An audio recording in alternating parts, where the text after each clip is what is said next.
सुगेश Vedanta power ने भी अपनी बाकी की एंटिटीज की तरह आज इनकम्बरेंस के अपडेट दिए जस्ट 2 मिनट पहले। लेकिन इन अपडेट्स का मतलब क्या है, इन अपडेट्स का फायदा यहाँ पर क्या है? आपको एक चीज मालूम होगी, वेदांता पावर के ऊपर डेट है और छोटा मोटा नहीं, काफी बड़ा डेट कंपनी के ऊपर है, अच्छा खासा। अब इस डेट को कम करने के लिए कंपनी क्या करती है? रीफाइनेंसिंग ऑफ डेट करती है ताकि इंटरेस्ट जो है वो कम आ सके। ये चीजें किसी भी कंपनी के बिजनेस पर्सपेक्टिव से अच्छी होती है। लेकिन अब आप कहोगे भैया बिजनेस पर्सपेक्टिव से अच्छी, अरे भैया गिर रहा है ये लगातार, बिल्कुल सही बात है। Vedanta power, iron and steel, इन सभी में आपको धीरे धीरे धीरे करते करते गिरावट ही दिखी। लिस्टिंग के बाद से जो इन कंपनीज ने रिटर्न्स दिए, उसके बाद से इन्वेस्टर्स को पूरी तरह से इन्होंने जकड़ करके रखा हुआ, कुछ दे नहीं रहा है। ऐसा क्यों है?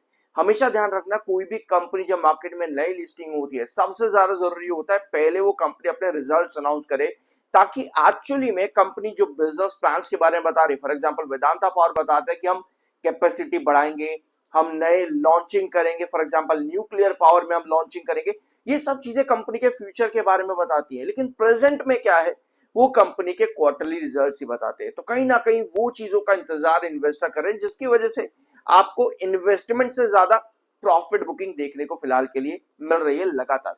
शुरुआत करते हैं आज के इस वीडियो की। इंट्रोडक्शन थोड़ा सा लंबा हो गया, लेकिन जरूरत भी थी, आई बिलीव इस चीज की जरूरत भी थी। पहले आते हैं आपकी एक अपडेट पे जो कंपनी ने आज से लगभग 2 दिन पहले दी थी, 16 जुलाई को। ठीक है, ये अपडेट मैं पहले क्यों ले रहा हूं, इसका रीजन अभी आपको मालूम पड़ जाएगा। क्राइसिल ने वेदांता पावर लिमिटेड की रेटिंग में चेंज किया। क्या चेंज किया? CRISIL double A stable, CRISIL double A C की रेटिंग यहां पर दी गई क्राइसिल की तरफ से वेदांता पावर को। पहले रेटिंग क्या थी?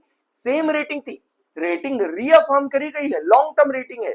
लेकिन पहले यहां पर इन्होंने डेवलपिंग वॉच रखा हुआ था। दैट मींस कि कंपनी किस तरह से अपने लोन्स को, किस तरह से अपने डेट को रीफाइनेंस कर पा रही है, या फिर कंपनी की स्ट्रेंथ कितनी है रीपेमेंट की, इसको देखते हुए अंडर वॉच रखा हुआ था क्राइसिल ने। लेकिन अब क्राइसिल ने ये वॉच रेटिंग हटा दी है और नई रेटिंग क्राइसिल ले आया है। इस रेटिंग का मतलब क्या होता है? अगर आप चाहो तो यहां पर इस पूरे पैराग्राफ, इस पूरे पेज को रीड कर सकते हो। प्रेजेंट हाई सेफ्टी, मतलब कि कंपनी की जो है डेट रीफाइनेंसिंग कितनी अच्छी है उसके बारे में बताता, मतलब कंपनी अगर लोन लेती है तो कितनी कंपनी के पास स्ट्रेंथ है उसको रीपे करने की, इसके बारे में बताता है। तो हाई सेफ्टी यहां पर मिली है कंपनी को, जो कि किसी भी कंपनी के लिए अच्छी बात है। जो सफिक्स पॉजिटिव होता है, ये इंडिकेट करता है कंपनी के डबल ए कैटेगरी को, जो कि एक और हाई सेफ्टी का ही इंडिकेशन मिलता है। सी यानी कि क्रेडिट एनहांसमेंट क्या होता है सफिक्स में, ये आपको सब चीजें यहां इस पैराग्राफ में मिल जाएगी। ऑलराइट, अब हम बढ़ते हैं आगे। 2 मिनट पहले ही कंपनी ने एक अपडेट दी है और एक अपडेट कंपनी ने 45 मिनट पहले दी है। यहां कंपनी बता रही है कि हमारा जो वेदांता पावर लिमिटेड का प्रमोटर शेयर जो है 56.38% का इनकम्बर्ड है। यह अपडेट अभी तक आपने आयरन एंड स्टील में भी देखी, बाकी लिस्टेड कंपनीज में भी देखी, वेदांता लिमिटेड में भी आप लोगों ने ये अपडेट देखी। लेकिन इस अपडेट का मतलब क्या है, मैंने आपको सारी वीडियोस में आप लोग जो है समझा दिया है। Vedanta iron and steel and बाकी ऑयल एंड गैस के अंदर भी, वेदांता पावर में भी बिल्कुल सेम ही इसके रीजंस हैं।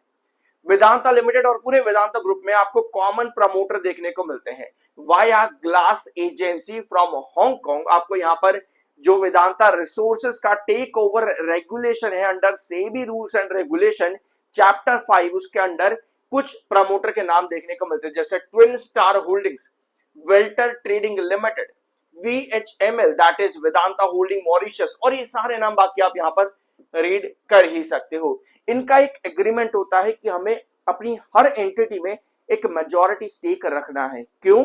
क्योंकि हमको अपनी डेट रीफाइनेंसिंग लगातार करनी है।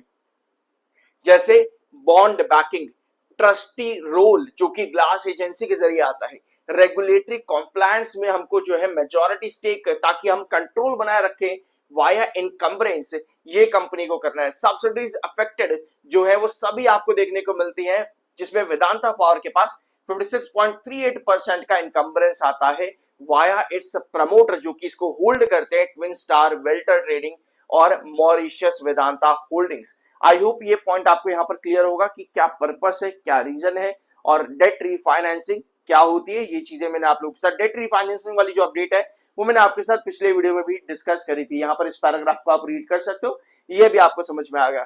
अब मैं आपको एक चीज और बताऊं, इस वीडियो में हो सकता है कि आप लोगों को लगे कि मैं आपको कह रहा हूं ये पैराग्राफ रीड कर सकते हो। देखो यार, कुछ चीजें मैंने रिसर्च करके आप लोगों के सामने, ताकि आप सही तरीके से चीजों को समराइज कर पाओ। रिसर्च करके रखिए ताकि आप समराइज कर पाओ। अदरवाइज मैं कह सकता हूँ गूगल पर जाकर के सर्च कर लो। ठीक है, तो अगर मैं आपको कह रहा हूं कि यहाँ पर इन पैराग्राफ्स को रीड कर सकते हो, मतलब कि ये इंपॉर्टेंट है कंपनी के पर्सपेक्टिव से भी, और कंपनी क्या कर रही है, कंपनी किस रूल्स और रेगुलेशन के अंडर काम कर रही है उस पर्सपेक्टिव से भी। क्योंकि रादर देन सिर्फ भैया कंपनी का चार्ट क्या चल रहा है, गिर रहा है, बढ़ रहा है, सबके अलावा आपको सब चीजें मालूम होनी चाहिए जो कंपनी बता रही है। क्लियर है ये पॉइंट? तो अब एक काम करना, जो आप लोगों ने अभी तक नहीं किया होगा, सब्सक्राइब जरूर कर देना। I am an ISM certified. Alright, अब आते हैं आपके अगले पॉइंट के ऊपर। अब वेदांता लिमिटेड के अभी क्वार्टरली रिजल्ट नहीं आया, यानी कि Q1 जून क्वार्टर 2026 का। हमने पहले दिन से क्या डिस्कस करा था कि भैया जब कंपनी के रिजल्ट आएंगे तब कंपनी के एक्चुअल बिजनेस के बारे में पता चलेगा, तब कंपनी के एक्चुअल बिजनेस के बारे में पता चलेगा पहले दिन से। ठीक है, अब उसके बाद कंपनी ने अच्छी रैली भी दी, 20% 2-3 सेशन के अंदर बढ़ गया, उसके बाद में लगातार ड्रॉप करता करता अब ऑल टाइम लो के पास में भी है। अब आप इसका बिजनेस अगर देखते हो, अभी हमारे पास सिर्फ 2 क्वार्टर अवेलेबल है, जून टू जून 2024 और 25 का। यहां पर कंपनी 8% का ग्रोथ बताता है ईयर ऑन ईयर बेसिस पे। इसके बीच में भैया सभी क्वार्टर मिसिंग है, सभी क्वार्टर मिसिंग है, सितंबर दिसंबर, वहां कंपनी ने कितना ग्रोथ दिया हमें नहीं मालूम है। मतलब ये है कि अभी कंपनी सिर्फ हमको एक चीज दिखा रही है जो अच्छी दिख रही है ऊपर ऊपर से। ठीक है, बाकी के क्वार्टर्स का क्या, तो वो क्वार्टर आपको धीरे धीरे, फॉर एग्जाम्पल अभी कंपनी मार्च क्वार्टर देगी तो आपको यहाँ पर जून क्वार्टर देगी, तो अभी आपको यहाँ पर जून तो दिख ही रहा है, हो सकता है कंपनी मार्च क्वार्टर भी शो यहाँ पर कर दे और फिर जून क्वार्टर भी यहाँ पर आ जाए। अब वहां पर कंपनी को 8% के ऊपर का ग्रोथ देना है रिवेन्यू में। ठीक है, तो ऐसे धीरे धीरे कंपनी का जब बिजनेस के बारे में मालूम पड़ता है ना, तब हम कहते हैं कि हाँ लॉन्ग टर्म के लिए अच्छी है। अदरवाइज काफी चीजें इन्वेस्टर को जो नजर आती हैं वो है कंपनी का डेट। सबसे बड़ा मुद्दा इन्वेस्टर को यही चीज नजर आती है, सबसे बड़ा मुद्दा डेट। क्योंकि कंपनी को अगर बिजनेस भी देना है ना तो वो तभी दिखेगा जब कंपनी क्वार्टर रिजल्ट्स देगी। ऑलराइट, और कंपनी का जो लॉस है वो काफी ज्यादा बड़ा था पिछले क्वार्टर जून के अंदर, पिछले साल 1454 करोड़ का, जो कि काफी बड़ा लॉस है। ऑलराइट, और जो ग्रोथ परसेंटेज था, क्योंकि उसके पहले कंपनी उसके भी खराब लॉसेस के अंदर चल रही थी, तो कंपनी का ग्रोथ परसेंटेज भी आपको काफी ज्यादा अजीब देखने को मिलेगा, 21,000 करोड़ के आसपास, 21,000% के आसपास ग्रोथ एनुअल बेसिस पर। तो कंपनी यहाँ पर कुछ भी प्रॉफिट पर आती है तो कंपनी के ग्रोथ पैट पर आपको नजर आएगा। तो ये रिक्वायर्ड है कंपनी से कि क्या आप दोगे मुझको, तब इन्वेस्टर कहते हैं कि हाँ भैया अब कंपनी बढ़िया दिख रही है, मैं एंट्री करूंगा। आई होप ये पॉइंट आप यहाँ पर समझ चुके होंगे। ठीक है, अब आते हैं वेदांता पावर के चार्ट पे। Alright, so last session Vedanta power ने क्या किया, 1 आवर टाइम फ्रेम पर आपको एक बुलिश एंगल्फिंग कैंडल दी। बुलिश एंगल्फिंग कैंडल दी तो आपको दिन के आखिर में थोड़ी बहुत रिकवरी देखने को मिली, लेकिन अल्टीमेटली 7 EMA पर यानी 38.14 पर आप रिजेक्ट होकर के वापस ड्रॉप कर गए। और यही सबसे बड़ा हर्डल है वेदांता पावर में। अगर आपने ऑयल एंड गैस बाकी की वीडियोस भी देखे हैं तो यहां पर आपको नजर आएगा कि इन्होंने बढ़िया रिटर्न सिर्फ तभी दिए जब ये 7 EMA को क्रॉस करने में कामयाब रहे।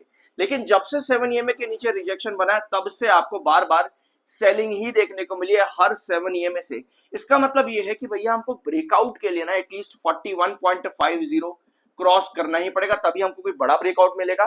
उसके नीचे नीचे चार्ट कहीं ना कहीं बेरिश है, और जो आपका मिड रिजेक्शन है वो 39.10 के पास बना हुआ है वेदांता पावर के अंदर।